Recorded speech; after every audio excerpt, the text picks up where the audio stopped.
Hello students, आज आप synthesis के अंतर्गत कॉम्प्लेक्स सेंटेंस को पढ़ेंगे। सिंथेसिस में दो या दो से अधिक शब्दों को जोड़ करके, दो या दो से अधिक सेंटेंसों को जोड़ करके एक सेंटेंस बनाया जाता है। और जो सेंटेंस बनेगा वो सिंपल भी हो सकता है, कॉम्प्लेक्स भी हो सकता है और कंपाउंड भी हो सकता है। हमने दो या दो से अधिक सिंपल सेंटेंसों को जोड़ करके एक सिंपल सेंटेंस बनाने की प्रक्रिया पर कई वीडियो बनाए जो आपने देखा एवं सुना होगा। आज हम कॉम्प्लेक्स सेंटेंस के बारे में बात करेंगे। कॉम्प्लेक्स सेंटेंस का हिंदी अर्थ होता है मिश्रित वाक्य। मिश्रित वाक्य। कॉम्प्लेक्स सेंटेंस में सबऑर्डिनेट कंजंक्शन का प्रयोग करके बनाया जाता है।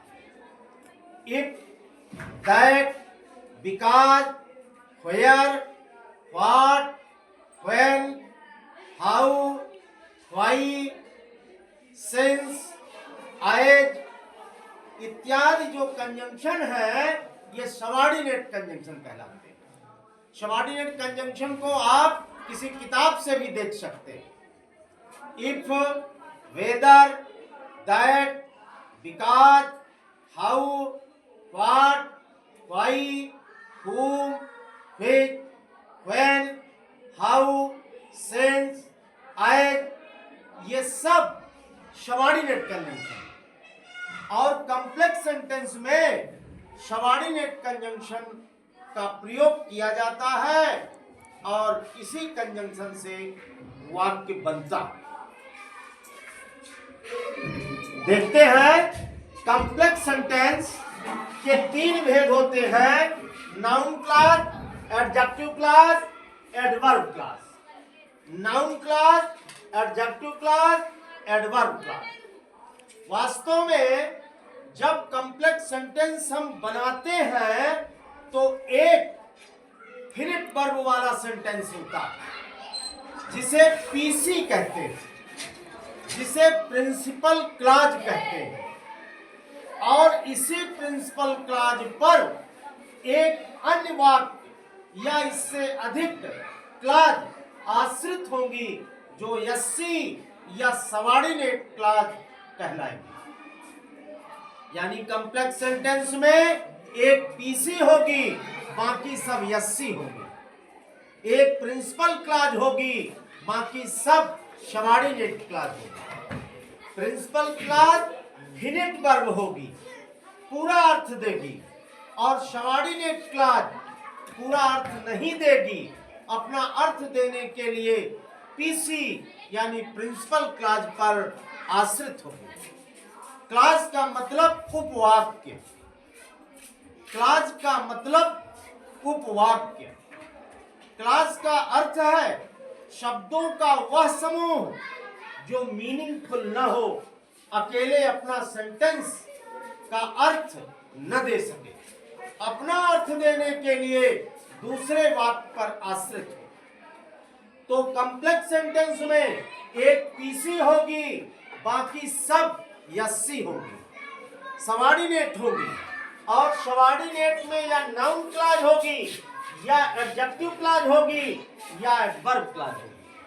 अर्थात जब नाउन की तरह वह यस्सी काम करेगी तो नाउन क्लॉज कहलाएगी, जब वह एडजेक्टिव की तरह कार्य करेगी तो एडजेक्टिव क्लॉज कहलाएगी, और जब वह एडवर्ब की तरह काम करेगी तो एडवर्ब क्लॉज कहलाएगी। उदाहरण के लिए हम एक सेंटेंस लिखते हैं, सभी लोग उसे लिखें।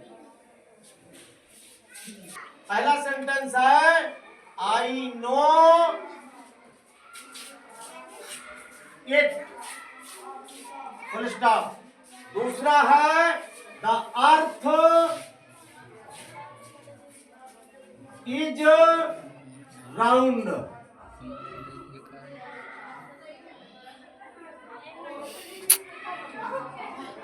मैं जानता हूं पृथ्वी गोल है। दो सेंटेंस है, दोनों अलग अलग है और कहा गया है कि दोनों सिंपल सेंटेंस को जोड़ करके एक कॉम्प्लेक्स सेंटेंस बना दीजिए।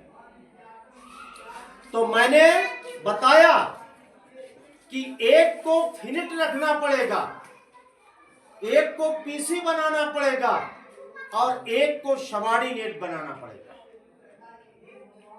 जो सबऑर्डिनेट होगा वह या तो नाउन की तरह काम करेगा या एडजेक्टिव की तरह काम करेगा या वो एडवर्ब की तरह काम करेगा। नाउन क्लॉज, नाउन जितनी तरीके से काम करते हैं उतनी तरीके से नाउन क्लॉज काम करेगा। आप जानते हो कि नाउन कभी कभी क्रिया का सब्जेक्ट होता है, यानी सब्जेक्ट टू द वर्ब के रूप में कार्य करता है। कभी कभी क्रिया का ऑब्जेक्ट होता है तो ऑब्जेक्ट टू द वर्ब के रूप में काम करता है और कभी कभी वह केस इन अपोजिशन की तरह काम करता है, नॉमिनेटिव एब्सोल्यूट की तरह काम, केस इन अपोजिशन की तरह काम करता है और नॉमिनेटिव एब्सोल्यूट की तरह भी काम करता है।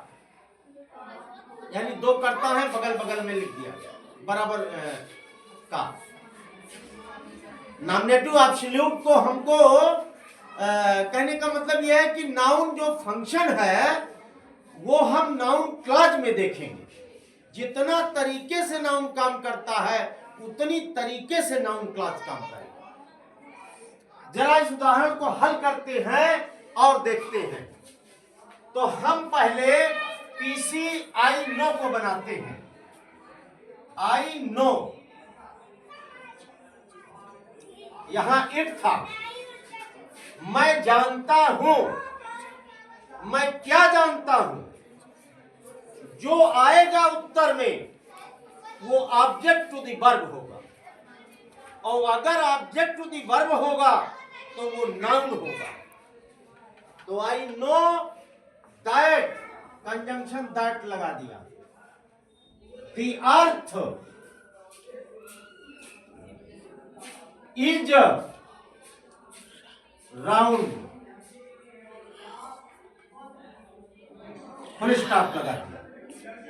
ये हमारा पीसी हो गया, प्रिंसिपल क्लॉज। ये हमारा एससी हो गया, सबऑर्डिनेट क्लॉज और दैट सबऑर्डिनेट कंजंक्शन हो गया। मैं जानता हूं कि, क्या जानता हूं? कि पृथ्वी गोल है। पृथ्वी गोल है यह शब्दों का एक समूह है, लेकिन क्रिया जानने, क्रिया नो के ऑब्जेक्ट के रूप में आई।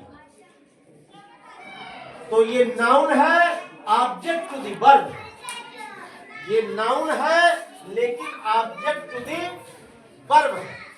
क्रिया नो का ऑब्जेक्ट है और यह ऑब्जेक्ट एक शब्द न हो करके एक शब्दों का समूह। जब आप नाउन क्लॉज में पढ़ेंगे तो एक शब्द नहीं, शब्दों के समूह में पढ़ेंगे, क्योंकि क्लॉज है ना, क्लॉज में कई शब्द रहेंगे जो अपना अर्थ देने के लिए पीछे पर आश्रित होंगे। तो आई नो, मैं जानता हूं कि द अर्थ इज राउंड, पृथ्वी गोल है। मैं क्या जानता हूं? कि पृथ्वी गोल है। क्या अर्थ लगाएंगे? क्या हिंदी में पूछे या किसको पूछेंगे तो जो उत्तर आएगा वो ऑब्जेक्ट होगा। ऑब्जेक्ट नाउन होगा या प्रोनाउन होगा। यहां पर ये नाउन है और शब्दों का समूह है तो नाउन क्लॉज। शब्दों का समूह है तो नाउन क्लॉज है। तो I know that the earth is round. ये कंप्लीट हो गया आपका कॉम्प्लेक्स सेंटेंस। सिंथेसिस बन गई कॉम्प्लेक्स सेंटेंस। सब्जेक्ट मतलब object to the verb know, object to the verb know. अगर हम इसे सब्जेक्ट बनाना चाहते हैं तो ये सब्जेक्ट भी बन जाएगा। दैट यानी पैसिव वॉइस बन जाएगी। That the earth is round अब देखिए, अगर वो ऑब्जेक्ट है तो पैसिव बन जाएगी, और पैसिव बना दे रहे हैं। That the earth is round, comma comma का मतलब ये हो गया ऑब्जेक्ट का तो सब्जेक्ट के रूप में आ गया, is known to me, is known to me. जब क्रिया नो रहती है तो बाई नहीं लगाया जाता, टू लगाया जाता, और आई सब्जेक्ट था उसे मैंने मी बना दिया। मैंने ये समझाने के लिए इसकी पैसिव बना दी कि ये ऑब्जेक्ट है, ये नाउन है, ऑब्जेक्ट के रूप में कार्य कर रहा है, और ऑब्जेक्ट के रूप में कार्य कर रहा है, नाउन मौजूद है तो पैसिव बनाई जा सकती है। तो ये ऑब्जेक्ट टू द वर्ब हो गया, noun clause object to the verb know, और ये noun clause subject to the verb know हो गया। यहां पर ये सब्जेक्ट के रूप में आ गया, और यहां पर ये ऑब्जेक्ट के रूप में। यहां पर भी ये नाउन है, यहां पर भी ये नाउन है। ये शब्दों का समूह है इसलिए नाउन क्लॉज है, यहां पर भी शब्दों का समूह है इसलिए ये नाउन क्लॉज है। जिस पर अर्थ देने के लिए आश्रित है वो पीसी है, प्रिंसिपल क्लॉज है, और जो आश्रित वाक्य है वो यस्सी है, subordinate clause. Thank you for watching my video.